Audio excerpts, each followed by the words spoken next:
ইউটিউবে প্রত্যেকদিন 3,70,000 video upload করা হয়।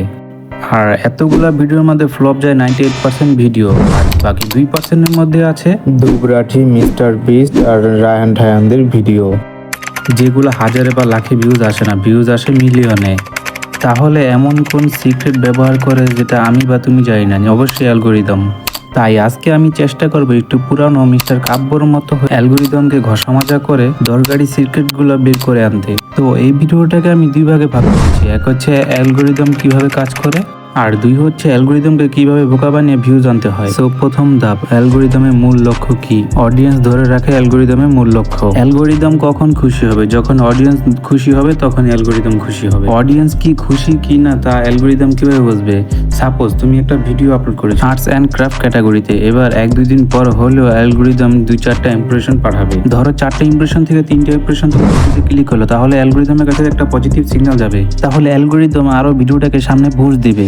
ধরো অ্যালগোরিদম আরো 50 জনকে ইমপ্রেশন পাঠালো, সেখান থেকে 5 জন তোমার ভিডিওতে ক্লিক করলো, তাহলে প্রবাবলি একটা নেগেটিভ সিগন্যাল যাবে অ্যান্ড দেন তোমার ভিডিওটা ফ্লপ হয়ে যাবে। আর যদি 50 জন থেকে 30 জন ইমপ্রেশন তোমার ভিডিওটা ক্লিক করে থাকে, তাহলে টোটাল ভিউ ধরাবে 33টা, যেটা ইউটিউব অ্যালগোরিদমের কাছে একটা পজিটিভ সিগন্যাল পাঠাবে। তো এগেইন সাপোজ ধরো 100 জন নতুন ভিউয়ার্সের কাছে ইউটিউব ইমপ্রেশন পাঠাইলো, তার মধ্যে বেশিরভাগ লোক তোমার ভিডিওতে ক্লিক করলো বা দেখলো, তাহলে ইউটিউব এই প্রসেসটা চালিয়ে যাবে।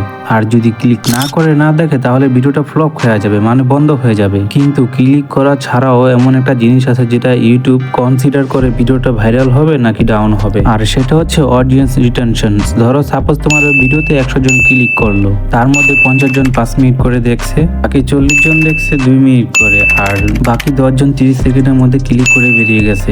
এন্ড সাপোজ ভিডিওটা 10 মিনিটের, তাহলে 5 যোগ 2 হচ্ছে 7, আর বাকিটা ইউটিউব নেগেটিভ ধরে চলবে। সেই হিসাবে 90 গুণ 7 আসে 630, আর গড় করলে আসে 6.3, আর এই ফর্মুলা ব্যবহার করলে আসে 66%। যেহেতু সবই কাল্পনিক ছিল তাই একটু এরকম, বাট রিয়েল লাইফে 50% পাওয়াই খুবই কষ্টকর। তবে যাই হোক, আমি যা দেখেছি যাতে ক্লিক রেট 6 থেকে 7% হয়ে থাকে, অডিয়েন্স রিটেনশন 50% থাকে, তাদের ভিডিওগুলো খুবই ভালো র্যাঙ্ক করে, ইভেন কিছু ভিডিও তো ভাইরালও হয়ে যায়। এবং এই প্রসেসটা চলতেই থাকবে। যদি অ্যালগোরিদমের সাহায্যে তোমার ভিউজ আনতে হয়, তাহলে তোমার অন্তত ভালো কন্টেন্ট তৈরি করতে হবে। চাইলে তুমি বড় বড় ইউটিউবারদের ফলো করতে পারো, আর আমার কথা তো বলে লাভই নাই, আমার তো ভিডিওই কন্টেন্ট তৈরি ভালো হয় না। তাই ভিডিওটি ভালো লাগলে অবশ্যই লাইক কমেন্ট করে দিবেন, এবং চ্যানেলে নতুন হয়ে থাকে চ্যানেলটি অবশ্যই সাবস্ক্রাইব করে দেবেন। আর বরাবরের মতো ভালো থাকবেন। আল্লাহ হাফেজ।